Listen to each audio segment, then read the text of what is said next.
തീർച്ചയായിട്ടും നോബൽ, ഈ പിളർപ്പ് അതൊരു വല്ലാതെ ഉലച്ചിട്ടുണ്ട് മമതയെ എന്നുള്ളതാണ്. ഈ പിളർപ്പിന് പിന്നാലെ എംപിമാരെയൊക്കെ ഇന്നും പിടിച്ചു നിർത്താൻ പോലും കഴിയുന്നില്ല മമതയ്ക്ക് എന്നുള്ളതാണ്. ഇപ്പോൾ നേരത്തെ നോബൽ സൂചിപ്പിച്ചതുപോലെ തന്നെ രാജ്യസഭാ എം പി സുഷ്മിത ദേവിന്റെ രാജി, അതിനുശേഷം ഒരാഴ്ചക്കിടെ തന്നെ രാജ്യസഭയിൽ ഉണ്ടാകുന്ന രണ്ടാമത്തെ എം പിയാണ് സുഷ്മിത.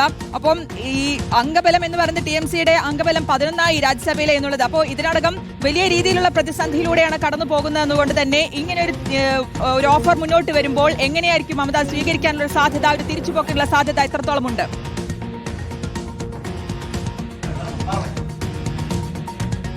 സുധി, അക്കാര്യത്തിൽ എന്താണെങ്കിലും ഇനിയും ഒരു വ്യക്തത വരേണ്ടതുണ്ട്. കാരണം നിലവിലത്തെ സാഹചര്യത്തിൽ ഏത് തരത്തിലാണ് മമത ഇതിനോട് പ്രതികരിക്കുക എന്നാണ് അറിയാനുള്ളത്. കാരണം വലിയ തരത്തിൽ സംസ്ഥാനത്ത് തിരിച്ചടിയുണ്ട്. അതോടൊപ്പം നേതാക്കളുടെ ഭാഗത്ത് നിന്ന് വലിയ തിരിച്ചടി ഉണ്ടാകുന്നുണ്ട്. നേതാക്കൾ പാർട്ടി വിട്ടു പോകുന്നുണ്ട്. അങ്ങനെ വലിയ പ്രതിസന്ധി എന്താണെങ്കിലും പാർട്ടി നേരിട്ടുകൊണ്ടിരിക്കുന്ന ഘട്ടമാണ്. എന്താണെങ്കിലും അങ്ങനെ സാഹചര്യം ഉള്ളപ്പോൾ എങ്ങനെയായിരിക്കും മമത ഇതിനോട് പ്രതികരിക്കുക എന്നത് പ്രധാനപ്പെട്ടതാണ്. പാർട്ടി ലയിക്കുക എന്ന് പറയുമ്പോൾ പാർട്ടിയുടെ സ്വത്തുക്കളൊക്കെ കോൺഗ്രസിലേക്ക് വരേണ്ട സാഹചര്യം. അങ്ങനെ പല പാർട്ടികളും മുൻപ് ഇതുപോലെ പല ലയന ചർച്ചകൾ നടന്നപ്പോഴും അത് വഴിമുട്ടാൻ കാരണം പാർട്ടിയുടെ സ്വത്തുക്കളൊക്കെ വീണ്ടും കോൺഗ്രസിലേക്ക് മടങ്ങിപ്പോകുന്ന അടക്കമുള്ള പ്രശ്നങ്ങളുണ്ടായപ്പോൾ സംസ്ഥാനത്ത് പ്രതിസന്ധികൾ ഉണ്ടായിരുന്നു. എന്താണെങ്കിലും നിലവിലത്തെ സാഹചര്യത്തിൽ മമത എടുക്കുന്ന തീരുമാനം എന്താണ് വലിയ ആകാംക്ഷയോടെ എല്ലാവരും ഉറ്റുനോക്കും. നിലവിൽ മമതാ ബാനർജിക്ക് പിടിച്ചെടുക്കണം എന്താണെങ്കിലും കോൺഗ്രസിന്റെയോ അല്ലെങ്കിൽ ഇന്ത്യ സഖ്യത്തിന്റെയോ പിന്തുണ അവിടെ ആവശ്യമാണ്. സ്വാഭാവികമായും മമത വലിയ പ്രതിസന്ധിയിലാണ് സംസ്ഥാനത്ത് ഉള്ളത്. ആ പശ്ചാത്തലത്തിൽ ഒരുപക്ഷെ കോൺഗ്രസ് അങ്ങേയറ്റം നീക്കങ്ങൾ നടക്കുന്നു പല രീതിയിൽ എന്നുള്ളതാണ്. മമതയെ ഉലച്ചിട്ടുണ്ട് എന്നുള്ളതാണ്. അപ്പോൾ നിലവിലെ ഒരു സാഹചര്യത്തിൽ എന്ത് നീക്കം നടത്തും? ഈ ഇങ്ങനെ ഒരു ഓഫർ മുന്നോട്ട് വെക്കുമ്പോൾ എങ്ങനെയായിരിക്കും മമത അത് ഏറ്റെടുക്കുക എന്നുള്ളതാണ് ഏറ്റവും പ്രധാനമായിട്ടുള്ളത്. എന്തായാലും നിർണായകമായിട്ടുള്ള നീക്കങ്ങളാണ് നടക്കുന്നത്.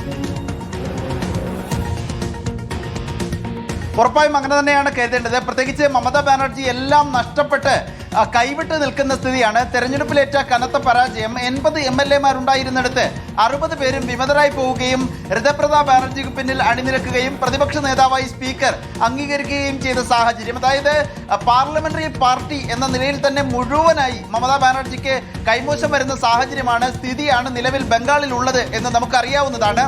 ഇന്നിപ്പോൾ രാജ്യസഭ MP സുഷ്മിത ദേവ് കൂടി രാജിവെച്ചു. ഒരാഴ്ചക്കിടെ 2 രാജ്യസഭാ MPമാരാണ് തൃണമൂലിൽ നിന്ന് രാജിവെക്കുകയും രാജ്യസഭാ MP സ്ഥാനം ഒഴിയുകയും ചെയ്തത്. അതേസമയം പാർലമെന്റിലേക്ക് നോക്കുകയാണെങ്കിൽ 28 MPമാരാണ് തൃണമൂലിന് ഉള്ളത്. അതിൽ 20 MPമാർ ഒപ്പിട്ട ഒരു കത്ത് സ്പീക്കർക്ക് നൽകിയിരിക്കുന്നു. ഇതിൽ സ്പീക്കറുടെ തീരുമാനം വരാനിരിക്കുന്നു. സ്വാഭാവികമായും തൃണമൂലിന്റെ MPമാരും വിമത നീക്കം നടത്തുന്നു. ക്രിക്കറ്റർ യൂസുഫ് പഠാൻ അടക്കമുള്ളവർ വിമതപക്ഷത്തേക്ക് പോകുന്നു. ആ നിലയിൽ വലിയ പ്രതിസന്ധി നേരിടുകയാണ്. ഔദ്യോഗിക പക്ഷം ഒറ്റപ്പെട്ടു പോകുന്ന സ്ഥിതിയാണ്. ഒരുപക്ഷെ അഭിഷേക് ബാനർജിയും മമതാ ബാനർജിയും ഒപ്പം കുറച്ച് ചില നേതാക്കളും മാത്രമാണ് ഇപ്പോൾ ഔദ്യോഗിക പക്ഷത്തുള്ളത്. അതുകൊണ്ട് തന്നെയാണ് കോൺഗ്രസിന്റെ ഈ വാഗ്ദാനം വളരെ പ്രധാനമായി മാറുകയും ചെയ്യുന്നത്. പ്രത്യേകിച്ച് സമകാലിക ഇന്ത്യൻ രാഷ്ട്രീയത്തിൽ അത് ഞെട്ടിക്കുന്ന ഒരു തീരുമാനമായി തന്നെ വരുമോ എന്നുള്ളതാണ് ഇപ്പോൾ ഉയരുന്ന പ്രധാനപ്പെട്ട ആകാംക്ഷ.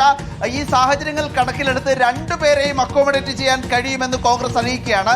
അതിൽ പ്രധാനപ്പെട്ട ഒന്ന് മമതാ ബാനർജിയെ എങ്ങനെ ഉൾപ്പെടുത്തും എന്നതായിരുന്നു. മമതാ ബാനർജി ബംഗാളിലെ യൂത്ത് കോൺഗ്രസിന്റെ അധ്യക്ഷയായിരുന്നു എന്ന് നമുക്കറിയാം. രമേശ് ചെന്നിത്തല യൂത്ത് കോൺഗ്രസിന്റെ ദേശീയ അധ്യക്ഷനായിരുന്ന സമയത്ത് അതിനുശേഷം പാർട്ടി വിട്ടു പോയെങ്കിലും വലിയ പദവി കോൺഗ്രസിൽ നൽകിയായിരിക്കും മടക്കിക്കൊണ്ടുവരിക എന്നാണ് കരുതുന്നത്. അതിൽ പ്രധാനം ഉപാധ്യക്ഷ പദവി. മല്ലികാർജ്ജുൻ ഖർഗെ അധ്യക്ഷനാണെങ്കിൽ ഉപാധ്യക്ഷ പദവി നൽകി കോൺഗ്രസിൽ പ്രവർത്തിക്കാനാകും എന്ന വാഗ്ദാനമാണ് സോണിയാഗാന്ധി മുന്നിൽ വെച്ചിരിക്കുന്നത്. രണ്ടാമത്തേത് അഭിഷേക് ബാനർജിയാണ്.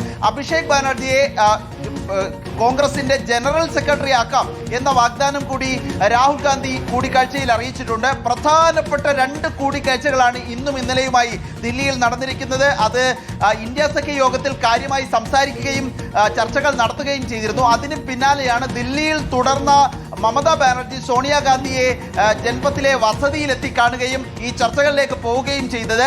രണ്ടാമത്തേത് രാഹുൽ ഗാന്ധിയെ അഭിഷേക് ബാനർജി കൂടിക്കാഴ്ച നടത്തി എന്നുള്ള വാർത്തയാണ്. ഇനിയിപ്പോൾ പാർട്ടിക്കുള്ളിൽ തന്നെ കോൺഗ്രസിൽ അതിർത്തി ഉണ്ടാകാനുള്ള സാധ്യതയുണ്ട്.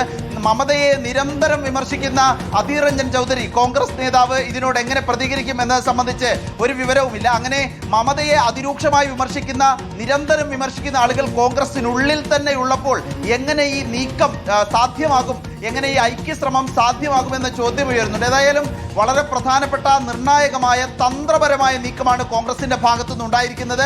വളരെ പ്രധാനപ്പെട്ട ഒരു നേതാവ്, ഒരുപക്ഷെ ദേശീയ രാഷ്ട്രീയത്തിൽ തന്നെ അത്രയും നിർണായക സ്വാധീനമുള്ള ഒരു നേതാവിനെയാണ് കോൺഗ്രസിലേക്ക് ക്ഷണിച്ചിരിക്കുന്നത് ഇപ്പോൾ എന്നുള്ളതാണ് ഇപ്പോൾ പുറത്തു വരുന്ന വാർത്ത. ഒപ്പം ജനറൽ സെക്രട്ടറിയായി തീർച്ചയായിട്ടും നിർണായകമായിട്ടുള്ള നീക്കമാണ് നടന്നിരിക്കുന്നത് എന്നുള്ളതാണ്.